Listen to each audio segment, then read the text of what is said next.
राधा वल्लभ श्री हरिवंश।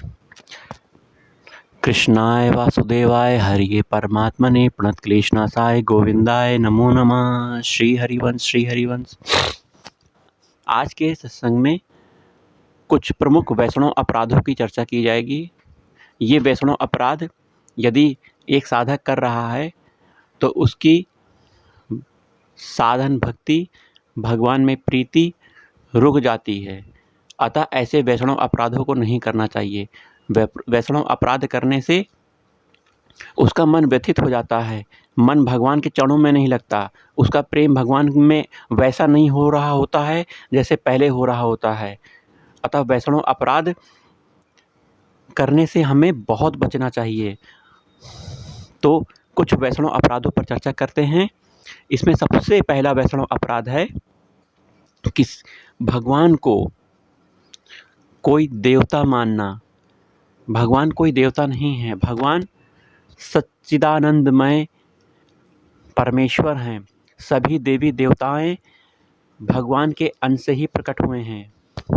वहीं ब्रह्मा विष्णु महेश भगवान के स्वांश से प्रकट हुए हैं। अतः भगवान कोई देवी देवता नहीं है, इसे हमें मानना छोड़ देना चाहिए। भगवान सर्वसमर्थ, सब कुछ करने वाले, अंतर्यामी, सब कुछ जानने वाले, मच्छर को ब्रह्मा और ब्रह्मा को मच्छर बना देने वाले, इतनी सामर्थ्य है मेरे प्रभु में।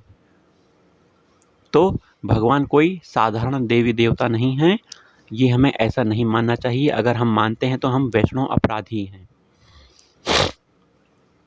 वहीं वेदों में ग्रंथ बुद्धि, अर्थात वेदों को ग्रंथ नहीं मानना चाहिए। वेद भगवान के स्वरूप हैं, तो वेदों को ग्रंथ नहीं मानना चाहिए, कोई पुस्तक नहीं मानना चाहिए। शास्त्रों को जैसे रामचरितमानस, श्रीमद् भागवत, गीता, ये कोई पुस्तक नहीं है, ये साक्षात भगवान हैं, भगवान का स्वरूप है, भगवान की वाणी है। तो इन्हें पुस्तक ना मानकर साक्षात भगवान ही मानना चाहिए।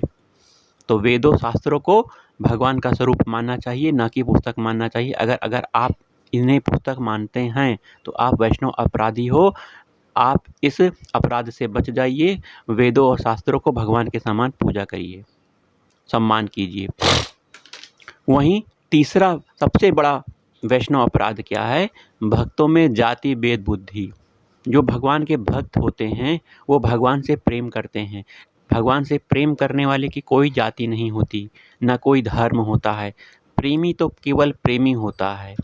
प्रेम की धारा में वह भगवान से प्रेम करता है और भगवान भी उससे बिना किसी जाति भेद के प्रेम करते हैं। तो भक्तों में हमें जाति भेद नहीं देखना चाहिए कि ये फलाना ब्राह्मण जाति के हैं, ये शूद्र जाति के हैं, तो ब्राह्मण का सम्मान कर दिया और शूद्र जाति के भक्त को अपमानित करके निकाल दिया। इस तरह हमें भेदभाव वाली बुद्धि नहीं रखनी है। भेद से रहित होकर सभी मनुष्यों में भगवान की बुद्धि हमें करनी है। तो जब हम सभी मनुष्यों में, सभी पशु पक्षी में, जड़ चेतन में भगवान बुद्धि करेंगे तो हमें यह जाति बुद्धि वाला वैष्णव अपराध नहीं लगेगा। तो हमें भक्तों में जाति भेद बुद्धि नहीं करनी है। वहीं चौथा सबसे बड़ा वैष्णव अपराध क्या है? गुरु को कोई साधारण मनुष्य समझना।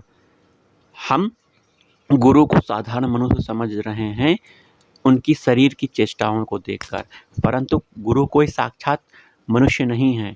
भगवान श्री कृष्ण ही उस गुरु तत्व में विराजित हैं, अर्थात भगवान ही गुरु हैं। गुरुर् ब्रह्मा गुरु विष्णु गुरु देवो महेश्वरा, अर्थात गुरु कोई मनुष्य नहीं है। उनकी वाणी से जो कुछ निकल रहा है वो सब भगवान की प्रेरणा से, भगवान के आदेश से निकल रहा है। भगवान स्वयं गुरु मुख से बोल रहे हैं। तो हमें इस तरह का वैष्णव अपराध बिल्कुल नहीं करना है। गुरु को साक्षात अपने भगवान के स्वरूप मानना है, भगवान मानना है। हमारे हित प्रेमानंद गोविंद शरण जी साक्षात राधा वल्लभ लाल हैं, साक्षात राधा वल्लभ लाल हैं। हमारे गुरु श्री हित प्रेमानंद गोविंद शरण जी, उनके रोम रोम में राधा नाम समाया है, उनके हृदय में राधा नाम समाया है। नित्य प्रतिपल भगवान में ही डूबे हुए हैं। तो ऐसे भगवान में डूबे हुए गुरु संत महात्मा साक्षात भगवान ही होते हैं, भगवान स्वरूप होते हैं। तो गुरु को साधारण मनुष्य नहीं समझना चाहिए। अगली वैष्णव अपराध है भगवान की प्रतिमा को काठ अर्थात लकड़ी का, पत्थर का, धातु का, कागज का, मिट्टी का समझना। भगवान की प्रतिमा को ऐसा कभी नहीं समझना चाहिए। मंदिर में अगर आप जा रहे हैं, जो अर्चा विग्रह देख रहे हैं भगवान का, साक्षात भगवान स्वरूप उन्हें मानना चाहिए, उन्हें दंडवत प्रणाम करना चाहिए। और यह भेद बुद्धि की लकड़ी, धातु, पत्थर, कागज या मिट्टी का बना हुआ पुतला नहीं समझना चाहिए। साक्षात भगवान वहाँ पे विराजित हैं, अर्चा विग्रह में विराजित हैं। अगर आपकी भावना प्रबल हो जाएगी तो खंबे से भी भगवान प्रकट हो जाएंगे। जैसे नरसिंह भगवान कहाँ से प्रकट हुए थे? खंबे से प्रकट हुए थे। अपने भक्त के वचन को पूरा करने के लिए, हिरण्यकश्यप को दिखाने के लिए, उसका वध करने के लिए भगवान खंबे से नरसिंह अवतार में प्रकट हुए।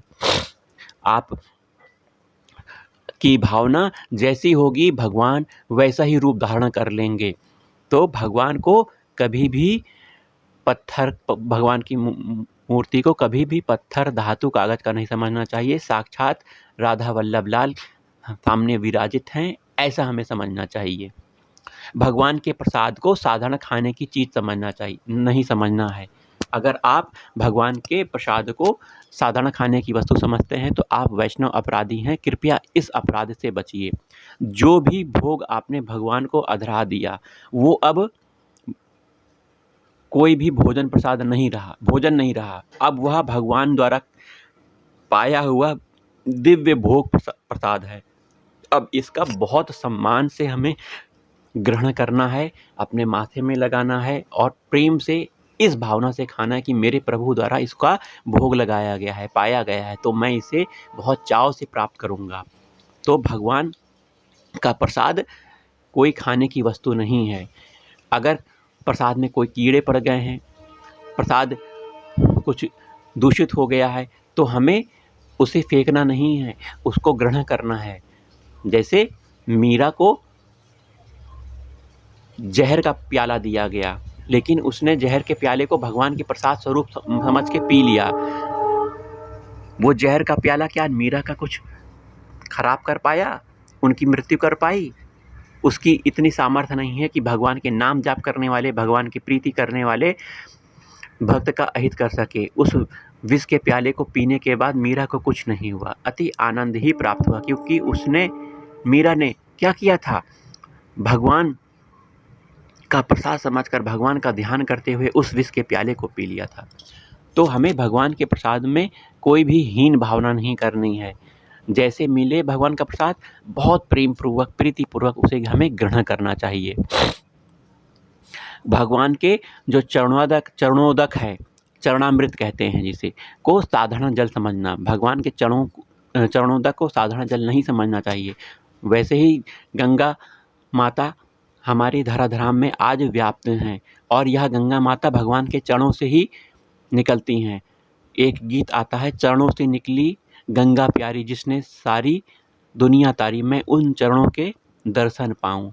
तो गंगा माता का उद्गम कहाँ से हुआ है? भगवान के श्री चरणों से हुआ है। और हमारी अभिलाषा क्या है? ऐसे दिव्य चरणों, भगवान श्री कृष्ण के दिव्य चरणों के दर्शन करने की। तो हमें जो भगवान के चरणामृत है उसे कभी भी जल नहीं समझना चाहिए। यह भी भगवान का प्रसाद है और इसे हमें प्रेम पूर्वक इसे ग्रहण करना चाहिए। तुलसी को साधारण वृक्ष नहीं समझना चाहिए। तुलसी कोई साधारण वृक्ष, पेड़ पौधा नहीं है। तुलसी साक्षात श्री राधा वल्लभ लाल की सहचरी हैं। वृंदावन नित्य विहार रस में तुलसी सहचरी भाव से भगवान श्री राधा कृष्ण की सेवा कर रही हैं, नित्य सेवा कर रही हैं। वहीं यहाँ वृंदावन के बाहर आप तुलसी की महिमा समझ लीजिए। भगवान का जो भी भोग पदार्थ भगवान को अधराया जाता है, भगवान श्री कृष्ण को दिया जाता है भोग प्रसाद, उसमें तुलसी दल होना बहुत आवश्यक है। भगवान उसी भोग पदार्थ को प्राप्त करते हैं जिसमें तुलसी दल का भोग लगाया गया है, तुलसी दल समाया हुआ है। इसलिए तुलसी कोई साधारण पेड़ पौधा नहीं है, साक्षात भगवान श्री कृष्ण की, भगवान श्री राधा वल्लभ लाल की सहचरी हैं। तुलसी गोपी हैं, तो हमें तुलसी जी का बहुत सम्मान करना है और इनकी नित्य पूजा करनी है, इनसे प्रार्थना करनी है। जय जय तुलसी कृष्ण प्रेयसी, राधा कृष्ण सेवा पाओ यही अभिलाषी। तुलसी माता से यही कहना है कि हमें राधा कृष्ण की नित्य विहार की सेवा प्राप्त हो। और यह भी कहना है, क्या कहना है, मोर यही अभिलाष, विलास कुंज दीजो वास। मेरा यही अभिलाषा है कि मुझे नित्य विहार रस, नित्य विहार वृंदावन में वास दो। तो इस तरह की हमें तुलसी जी से प्रार्थना करनी है। उनकी कृपा होगी तो हमें वृंदावन का वास मिलेगा, भगवान की सेवा प्राप्त होगी। तो हमें तुलसी को कोई साधारण वृक्ष नहीं समझना चाहिए। और अगला वैष्णव अपराध, गाय को साधारण पशु समझना। आज गाय को लोग साधारण पशु क्या, कितनी हत्याएं हो रही हैं गाय की, गाय माता की हत्याएं कर रहे हैं लोग, गाय का मांस खा रहे हैं। कितने हम लोग पापी हो गए हैं कि गाय माता भगवान से बहुत प्रेम करती हैं और भगवान श्री कृष्ण गाय माता से बहुत प्रेम करते हैं। तो हमें गाय माता को बहुत ही सम्मान देना है, उनकी रक्षा करनी है, उनकी सेवा करनी है, उनको बहुत सम्मान देना है। लेकिन हम आज सम्मान नहीं दे पा रहे हैं, हम अपने स्वार्थ के लिए गाय को कटवा रहे हैं। तो हमें, अगर हमारी सामर्थ्य हो तो इस तरह के अपराध से लोगों को बचाना चाहिए, उन्हें रोकना चाहिए, उन्हें दंड देना चाहिए। गाय माता साधारण इसलिए नहीं है क्योंकि गाय के मूत्र से कैंसर, टीबी का इलाज होता है, क्योंकि करक्यूमिन पदार्थ पाया जाता है गौमूत्र में, जो कि कैंसर कोशिकाओं को बढ़ने से रोकता है, कैंसर कोशिकाओं को मारता है। वहीं फेफड़े की टीबी हो जाती है तो गौमूत्र फेफड़े की टीबी को ठीक कर देता है। वहीं बहुत से रोग हैं, जैसे लीवर का रोग है, पेट का रोग है, ये गौमूत्र से ठीक हो जाता है। गाय का जो गोबर है वो बहुत पवित्र होता है, उससे पोछा लगाया जाता है घर में। वहीं गाय दुग्ध की तो बहुत बड़ी महिमा है, बहुत रसीला, बहुत मीठा, बहुत प्यारा दूध देती हैं गाय माता। इसका पाचन भी बहुत तेजी से हो जाता है। गाय दूध पीने से कोई विकार नहीं होते, वात पित्त कफ रोग का शमन होता है। वहीं गाय माता के शरीर में लक्ष्मी का वास होता है, सभी देवी देवताओं का वास होता है। तो इस तरह परम लाभकारी गौ माता को हमें भगवान स्वरूप मानकर इनकी पूजा करनी है, इनकी सेवा करनी है, इनकी रक्षा करनी है। और भगवान गाय माता हमारी माँ समान है, हमें ऐसा सम्मान देना है। कोई साधारण पशु नहीं है। इनकी सेवा करने से भगवान शीघ्र प्रसन्न हो जाते हैं, और भगवान जब प्रसन्न हो जाएंगे तो हम पर कृपा हो जाएगी, बहुत कृपा होगी। वहीं भगवान की लीलाओं को मनुष्य की लीला मानना। भगवान जो दिव्य लीलाएं करते हैं, जैसे वृंदावन में उन्होंने माखन चोरी की लीला की, वृंदावन में भगवान ने कौन सी लीला की, दैत्यों का संहार किया, कंस का संहार किया। ये सब भगवान की दिव्य लीलाएं हैं। इनका हमें कभी अनुकरण नहीं करना चाहिए, इनका हमें नित्य सुनना चाहिए, स्मरण करना चाहिए, चिंतन करना चाहिए। और भगवान को ये लीलाएं सुनानी भी चाहिए, क्योंकि भगवान अपनी लीलाएं सुनकर प्रसन्न भी होते हैं। तो इन लीलाओं का हमें चिंतन करना है, अनुकरण नहीं करना है, स्मरण करना है। तो भगवान की लीलाएं साधारण मनुष्य की लीलाएं नहीं हैं। साधारण मनुष्य ऐसी लीलाएं कर ही नहीं सकता। माखन चोरी एक ऐसी लीला है जिसमें भगवान ने गोपियों के भाव को चुराया है। माखन चुराने की उनकी आदत नहीं है। माखन चुराना अर्थात गोपियों के भाव को चुराकर गोपियों को प्रेम आनंद में डुबो देना। क्या भगवान के घर में दूध, माखन, घी की कोई कमी थी? नहीं। 9 लाख गैयाँ थीं, उनके यहाँ तो कुंडों का कुंड भरे हुए थे दूध, घी, माखन, दही आदि की।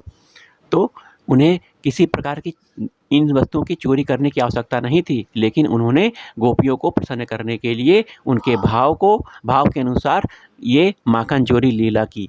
माखन चोरी लीला कोई साधारण लीला नहीं है, भगवान की लीला है। इन लीला का चिंतन करते हुए हमें भगवान से प्रेम करना चाहिए, साधारण मनुष्य की लीला नहीं समझना चाहिए। वहीं दैत्यों का जो संहार किया था, 21 किलोमीटर गिरिराज पर्वत को भगवान ने उठाया था, यह भी हमें कथा को सुनना चाहिए। इस लीला को हम कर तो नहीं सकते हैं, क्या हम राक्षसों का संहार कर सकते हैं? नहीं, क्योंकि भगवान सब सर्वशक्तिमान है, भगवान सब कुछ कर सकते हैं, लेकिन हमारे पास बहुत थोड़ी सी शक्ति है, अतः हम इस तरह के कार्य नहीं कर सकते हैं। बस हम यही कर सकते हैं कि भगवान की इन लीलाओं का दिव्य संत महात्माओं से श्रवण करें, इनका चिंतन करें और भगवान के प्रेम में डूबें। वहीं अगली लीला यह है कि सांसारिक प्रेम या स्त्री सुख के साथ भगवान की लीला की तुलना करना। जो सांसारिक प्रेम है वह अपनी इच्छा की पूर्ति के लिए है। आप देखिए, जो भी हम संसार में हम प्रेम कर रहे हैं किसी भी संबंध के द्वारा, चाहे पति पत्नी हो, पुत्र पिता हो, है ना, आदि आदि, इनमें अपनी सुख की इच्छा भी बहुत रहती है कि सामने वाला हमें बहुत सुखी देगा, हमारी आवश्यकताओं की पूर्ति करेगा। लेकिन भगवान का जो प्रेम है वो तत्सुख भाव का है। वहाँ भक्त भगवान से कुछ नहीं मांगता, बस भगवान की प्रसन्नता के लिए, भगवान को आनंद देने के लिए, भगवान से प्रेम करने के लिए ही भगवान की सेवा करता है। तो यह सांसारिक व्यक्ति मनुष्य नहीं समझ पाएंगे। वहीं जो भगवान का भक्त है वही यही बात समझेगा और इस क्रिया को करेगा कि भगवान को तत्सुख देना है, उन्हें ही सुखी रखना है, उनसे कुछ सुख की आशा नहीं करनी है। वहीं रास लीला को काम चेष्टा समझना, यह वैष्णव अपराध बहुत बड़ा है। रास लीला कोई सामान्य लीला नहीं है। आजकल रास लीला के नाम पर बहुत गलत काम हो रहा है, गलत तरीके से टीवी में भी प्रचारित किया जा रहा है, इसका गलत लोग चिंतन भी कर रहे हैं, उनके संस्कार भी गलत पड़ गए हैं, इसकी गलत व्याख्या भी की जा रही है रास लीला की। रास लीला कोई काम लीला, प्रेम लीला नहीं है।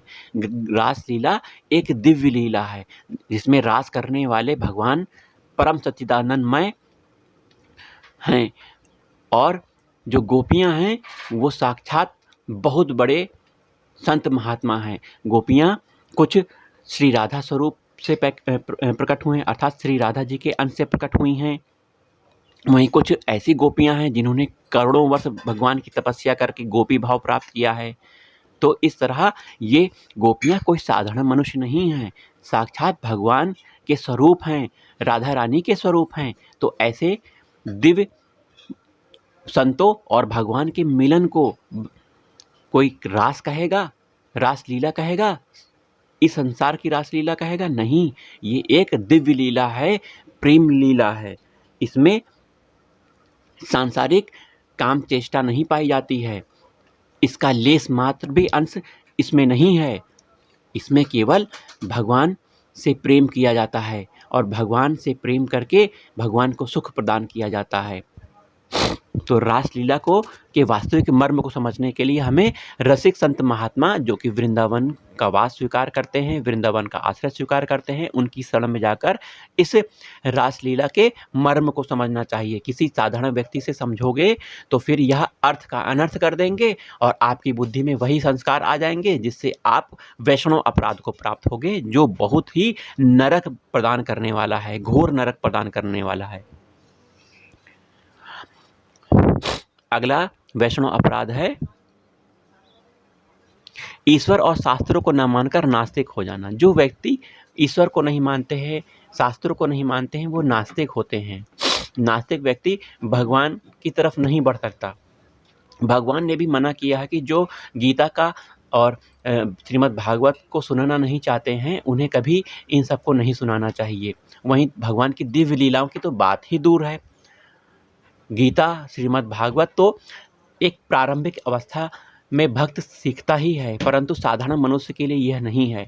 जो भगवान की तरफ बढ़ना चाहता है, भगवान को से प्रेम करना चाहता है, उन्हीं के लिए गीता, भागवत, पुराण की कथाएं हैं। उन्हीं को यह श्रवण करना चाहिए, उन्हीं यह सुनना चाहिए। साधारण मनुष्य नास्तिक होने के कारण भगवान में विश्वास नहीं करता है और उसका गलत प्रचार प्रसार करता है। इससे उसकी खुद की हानि होती है और दूसरे लोगों में भी अगर ऐसी भावना आ गई, नास्तिकता की भावना आ गई, तो नास्तिकता के जाल में कई लोग फंस जाते हैं, जिससे उन सबका कल्याण होने की जगह परम दुर्गति हो जाती है और वो घोर नरक को चले जाते हैं। इसलिए नास्तिक व्यक्ति से दूर रहना चाहिए। भगवान से प्रार्थना करनी चाहिए कि उस नास्तिक व्यक्ति का कल्याण हो। भगवान की कृपा होगी तो उस नास्तिक व्यक्ति के जीवन में आस्तिकता आ जाएगी। भगवान की कृपा से क्यों नहीं हो सकता? गुरु संत महात्माओं की कृपा से नास्तिक व्यक्ति भी आस्तिक हो जाता है। आप वाल्मीकि जी का उदाहरण देख लीजिए। वाल्मीकि जी अपने पूर्व कर्म में, उनके जो पूर्व कर्म थे, वो दूसरों की हत्याएँ करते थे, उनके धन को लूट लेते थे, है ना? तो यह सब नास्तिक वाले कार्य हैं। ऐसे कार्य करते हुए अपना जीवन यापन कर रहे थे। अब संत महात्माओं की कृपा हो गई भगवान की कृपा से, तो नारद मुनि का उनको समागम हो गया। अब नारद मुनि के सामने उनके प्रभाव से ना उनकी हत्या कर पाए, उनके आदेशों का उन्होंने पालन किया। वाल्मीकि जी ने उनके आदेश का क्या पालन किया कि नारद मुनि ने कहा कि देखो, तुम भगवान राम जी का नाम जपो, मैं अभी होकर आता हूँ। जब तक मैं ना आऊँ तब तक राम नाम तुम्हारा छूटना नहीं चाहिए। अब वह वाल्मीकि जी तो महान नास्तिक थे, तो उन्होंने कहा मैं ये नाम नहीं जप पाऊँगा क्योंकि मैं नास्तिक हूँ। अब मैं ये नाम नहीं जप पाऊँगा। तो नारद मुनि ने कहा कि आप राम नाम ना जपो, उल्टा नाम जपो, मरा जपो। चलो हाँ, ये तो मैं जप पाऊँगा क्योंकि मेरा काम मारना ही है, मैं इसको जपूँगा। तो नारद मुनि ने कहा कि जब तक मैं ना आऊँ तब तक इस नाम को जपते रहना। तो वाल्मीकि जी ने इतना नाम जपा, मरा कि बहुत समय व्यतीत हो गया, उनके शरीर में दीमक भी लग गई। तो भगवान के नाम, जो कि उल्टा नाम लिया था, उसके प्रभाव से वो इतने ज्ञानवान हो गए, इतने श्रद्धावान हो गए, इतने आस्तिक हो गए कि उन्होंने वाल्मीकि रामायण की रचना कर दी। आप जानते होंगे वाल्मीकि रामायण की रचना भगवान श्री राम के यहाँ धराधाम में प्रकट होने से पहले ही लिख दी गई थी वाल्मीकि जी के द्वारा। और किसके द्वारा लिखी गई थी? घोर नास्तिक व्यक्ति के द्वारा लिखी गई थी। घोर नास्तिक व्यक्ति भगवान की कृपा से, संत महात्माओं की कृपा से आस्तिक हो जाता है। तो भगवान की कृपा जब उस पे होगी तो वो सत्संग में जाएगा, गुरु संत महात्माओं के शरण में जाएगा और आस्तिकता को प्राप्त होगा। तो नास्तिक व्यक्ति को ईश्वर और शास्त्रों को ना मानने वाला नास्तिक हो जाता है। तो हमें ईश्वर को भी मानना है और शास्त्रों को भी मानना है, शास्त्रों को भगवान का स्वरूप मानना है। धर्म का पालन करने में आलस्य करना है। जो व्यक्ति आलसी होता है, धर्म का पालन करने में आलस्य करता है, वह प्रमाद स्थिति को प्राप्त होता है। वह कभी भगवत प्राप्ति की तरफ बहुत तेजी से नहीं बढ़ सकता। आलस्य बहुत बड़ा विकार है। आलस्य को करने से व्यक्ति में बहुत सी बीमारियां भी आ जाती हैं, बहुत से अवगुण भी आ जाते हैं। अगर व्यक्ति अपने दिनचर्या के अनुसार, जो नित्य दिनचर्या है, सवेरे 4 बजे उठ जाना, ब्रह्म मुहूर्त का समय 4 बजे का होता है। इस समय यदि भगवान की आराधना करता है तो बहुत ज़्यादा शुभ फल देने वाला होता है। इस समय मन बहुत शांत होता है और मन भगवान के चरणों में लगता है, और भगवान का नाम इस समय अगर जपा जाए तो वो भगवान से शीघ्र मिलाने वाली, शीघ्र कल्याणकारी दशा को प्राप्त करवा देता है। वहीं आलसी व्यक्ति कभी भी सीधे बैठकर भगवान का लगातार नाम जाप नहीं कर सकता, भगवान की सेवा नहीं कर सकता। आलसी व्यक्ति 21 किलोमीटर की परिक्रमा नहीं कर सकता। आलसी व्यक्ति कोई ऐसे धार्मिक कार्य नहीं कर सकता जिससे उसका और उसके परिवार वालों का कल्याण हो सके। इसलिए आलस्य और प्रमाद को छोड़कर अपनी दिनचर्या सुबह 4 बजे उठकर अपने सभी नित्य कर्मों को करते हुए भगवान की सेवा, भगवान के नाम, भगवान से प्रीति करना चाहिए एवं अपने पारिवारिक कर्तव्यों का भी पालन करना चाहिए। वहीं भक्तों को कभी बाहरी बातों पर कसना, कभी भी बाहरी बातों पर भक्तों को नहीं कसना चाहिए। अर्थात जो भक्त होते हैं उन्हें कोसना नहीं चाहिए कि तुम ऐसे हो, तुम नहाते धोते नहीं हो, तुम ये करते हो, तुम वो करते हो। भक्त किस धरा पे भगवान को भज रहा है, किस धरा पे डूबा हुआ है। अगर आप देख रहे हो कि कई दिन से उसने नहीं नहाया है तो उसकी स्थिति आप समझ सकते हो।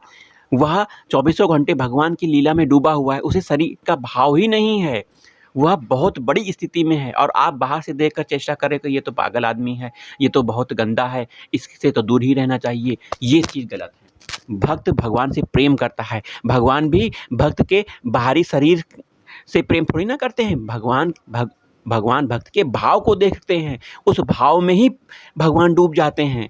और ये शारीरिक जो सुंदरता है, गंदगी है, ये सब भगवान नहीं देखते। भगवान तो भगवान के भक्त के प्रेम में डूब जाते हैं। तो भगवान के भक्तों को कभी भी बातों पर कसना नहीं चाहिए, उन्हें उलाहना नहीं देनी चाहिए। साधु महात्माओं के गुण दोषों की आलोचना करना, यह है अगला वैष्णव अपराध। हमें ऐसा अपराध कभी नहीं करना। जो साधु महात्मा हैं उनके दोषों को देखना। हमारा जीवन मिला है अपने दोषों को देखने के लिए, क्योंकि हम दोषों के बहुत बड़े भंडार हैं। हमें अपने दोषों को देखकर अपने दोषों का निवारण करना है। भगवान की शरण होकर हम अपने दोषों को निवारण करेंगे, तब हम अपनी भगवत प्राप्ति कर पाएंगे। अगर हम अपना समय दूसरे के गुण दोष को देखेंगे, उसकी चर्चा करेंगे, निंदा करेंगे, ये तो बहुत बड़ा वैष्णव अपराध हो गया, बहुत बड़ा वैष्णव अपराध। क्योंकि साधु महात्माओं के गुण दोष देख रहे हो। अगर साधु महात्माओं के गुण दोष को देखोगे और दोषों का चिंतन ईर्ष्या करोगे तो नरक योनि जाना पक्का है। कि जो साधु महात्माएं भगवान स्वरूप हैं और गुण दोष को देखकर उनकी आलोचना करना, हंसी उड़ाना, ईर्ष्या करना, इस तरह का वैष्णव अपराध तो हमें कभी करना ही नहीं चाहिए। सबसे बड़ा वैष्णव अपराध अगला है अपने आप को उत्तम समझना। जो व्यक्ति अपने आप को अच्छा समझता है और दूसरे वाले को गंदा समझता है, ये बहुत गलत भावना है। ये एक वैष्णव अपराध है, इसे हमें नहीं करना चाहिए। अपने आप को उत्तम क्यों समझ रहे हो? आप में क्या दोष है? सब भगवान का ही तो है। आपका जो शरीर दिया गया है भगवान का है, आपके अंदर भगवान का वास हो रहा है। आपके कई पूर्व जन्म हो चुके हैं, आपने कई पाप किए हैं, आप इस जन्म में भी बहुत पाप कर रहे हो। आपके अंदर ईर्ष्या, काम, क्रोध, लोभ, मोह आदि विकार हैं। इन विकार के होते हुए आप कैसे उत्तम हो गए? आप कैसे अच्छे हो गए? बताइए। अपने आप को अच्छा समझना छोड़ दीजिए, क्योंकि आप में ही दोष भरा हुआ है। अपने दोषों को देखिए और दूसरे के अच्छे संस्कारों को देखिए। अपने दोषों को दूर करने का प्रयास करिए। अपने दोष को दूर करके अपने को संवारिए। आप बाहरी रूप से नहाते हैं, धोते हैं, क्रीम पाउडर लगाते हैं, कंघी करते हैं, सुंदर बनते हैं, वो उसी तरह से अपने बाहर अंदर की गंदगी, जो काम, क्रोध, लोभ, ईर्ष्या, मद, मोह, चुगली, ये सब आपके बहुत बड़े दोष हैं जो आपके अंदर वास करते हैं। इनको आपको धोना है। कैसे धोगे? भगवान का नाम चलाते रहो, इसकी धुलाई होती रहेगी। ये एक दिन निकल जाएंगे भगवान के नाम के प्रभाव से, तो आपकी अंदर की सुंदरता हो जाएगी। आपको दूसरे के दोष को देखने की कोई आवश्यकता नहीं है। आपका ये जीवन किसी के दोष को देखकर उसकी आलोचना करने के लिए नहीं बना है। आपको अपने दोषों को देखकर उसका निवारण करने और भगवान के नाम से प्रीति करने, भगवान की सेवा करने के लिए मिला हुआ है। इसलिए दूसरे के दोषों को न देखिए, दूसरे से ईर्ष्या न करिए। इस तरह का वैष्णव अपराध नहीं करना चाहिए। भगवान की मूर्ति के सामने पीठ देकर बैठना, कभी भी भगवान की मूर्ति के सामने पीठ देकर नहीं बैठना चाहिए। ये एक बहुत बड़ा वैष्णव अपराध है। भगवान की मूर्ति के सामने पैर सामने करके बैठना, यह भी नहीं करना चाहिए। ये भी एक बड़ा वैष्णव अपराध है। भगवान की मूर्ति के सामने या फिर मंदिर में जूते चप्पल पहन के जाना, यह भी वैष्णव अपराध है। भगवान की मूर्ति के सामने माला धारण करना, ये एक वैष्णव अपराध है। भगवान की मूर्ति के सामने माला नहीं धारण करनी चाहिए। हाँ, भगवान की अगर प्रसाद आपको प्राप्त हो गया है, जो मंदिर से साधु अगर आपको भगवान का प्रसाद दे रहे हैं, माला दे रहे हैं, तो उसे ग्रहण कर सकते हैं। लेकिन डायरेक्ट आप कोई भी माला नहीं पहन सकते हैं।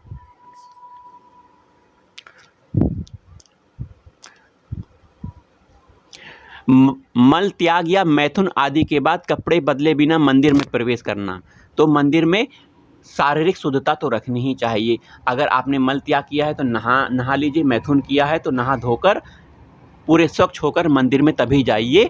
ये बहुत अच्छी बात है कि आप नित्य स्नान कर रहे हैं और स्नान करने के बाद भगवान की सेवा कर रहे हैं। तो इस तरह का कार्य आपको नहीं करना चाहिए। भगवान की मूर्ति के सामने पान खाना, पान भगवान की मूर्ति के सामने नहीं खाना चाहिए। भगवान की मूर्ति के सामने जोर से हंसना, ऐसा भी नहीं करना चाहिए। कुचेष्टा करना, यह भी नहीं करना चाहिए। स्त्रियों को चारों ओर से घूरना, स्त्रियां भगवान स्वरूप हैं, तो हमें स्त्रियों को घूरना नहीं चाहिए। उन्हें माता बुद्धि से देखना चाहिए, उनके चरणों में प्रणाम करना चाहिए। वैसे साधु संत महात्मा ये कहते हैं कि स्त्रियों के चरणों में ही देखना चाहिए। अगर देखना पड़ जाए तो उनके चरणों को ही देखना चाहिए, उनके मुख को नहीं देखना चाहिए। और भगवत भावना से ये भावना करनी चाहिए कि इस स्त्री में भी मेरे भगवान का वास है। तो हमें स्त्रियों को घूरना नहीं चाहिए, गलत दृष्टि से नहीं देखना चाहिए, गलत विचार नहीं करने चाहिए। स्त्रियों को अपनी माता के समान, बहन के समान मानना चाहिए। वहीं अतिथि या साधु का आवभगत नहीं करना। अगर आपके घर में कोई अतिथि आ गया है और कोई साधु संत महात्मा आ गए हैं तो उनका भगवान के समान सम्मान करना चाहिए। यथा योग उन्हें भोजन करवाना चाहिए, उनकी सेवा करनी चाहिए, उनकी दिनचर्या करनी चाहिए। तो भगवान ही अतिथि रूप में, साधु संत महात्मा ही अतिथि रूप में आते हैं और उनकी सेवा करने से हमें बहुत पुण्य लाभ प्राप्त होता है। अपने आप को भक्त, धर्मात्मा, पुण्यात्मा समझना, कभी भी ऐसा दोष नहीं करना चाहिए। अभी अब पहले बताया गया है, अपने आप को उत्तम समझना। कोई भी व्यक्ति अपने आप को उत्तम समझता है, धर्मात्मा, पंडित समझता है, तो ये एक अपराध ही है, क्योंकि मनुष्य दोषों का घर है। कई दोष अपराध किए हैं उसने, उसे खुद नहीं पता उसने पूर्व जन्म में कितने अपराध किए हैं, इस जन्म में कितने अपराध हैं, क्योंकि आंतरिक दोष काम, क्रोध, लोभ, मोह, ईर्ष्या, मद मत्सर हमारे अंदर व्याप्त है। जब तक भगवत साक्षात्कार नहीं हो जाता तब तक ये दोष व्यक्ति के अंदर रहते ही हैं। अतः अपने आप को बहुत बड़ा पंडित, महात्मा, धर्मात्मा, पुण्यवान, दानशील, उदार हृदय ऐसा नहीं समझना चाहिए। हमें तो बस यही समझना चाहिए कि हम भगवान के आश्रित हैं और भगवान के हम हैं, बस इतना समझना चाहिए। अपने आप के गुणों को ना देखकर अपने अवगुणों को देखकर उसको दूर करने का प्रयास करना चाहिए। धर्म और भगवान के नाम को बेचकर धन कमाना, जो व्यक्ति धर्म के नाम पर भगवान के नाम को बेचते हैं वो गलत काम कर रहे हैं। भगवान का नाम का प्रसार करना चाहिए अपनी प्रीता के लिए, भगवान की प्रसन्नता के लिए। भगवान की जो कथा है वो भगवान को प्रसन्न करने के लिए, जन कल्याण के लिए प्रसारित करना चाहिए, ना कि धन कमाने के लिए। आजकल लोग भगवान की कथा करवाने के लिए सबसे पहले डिमांड करते हैं कि 7 लाख रुपए, 10 लाख रुपए में कथा होगी, तो ये गलत बात है। अगर यजमान ऐसी व्यवस्था ना कर पाए तो वह कथा करने को तो चाहता है, लेकिन धन के अभाव में वह कथा नहीं करवा पा रहा है। इसलिए धन हमें नहीं लेना चाहिए। किस चीज़ में? भगवान की कथा करने में। यदि आप कथा कर रहे हो, भगवान के नाम का प्रचार कर रहे हो, तो इसमें धन की आपकी आशा नहीं होनी चाहिए, कंचन कामिनी की आशा नहीं होनी चाहिए आपकी। क्योंकि अगर भगवान की कथा ही बिकने लग जाएगी तो आगे आने वाले समय में अपराध हो जाएगा। अपराध ये होगा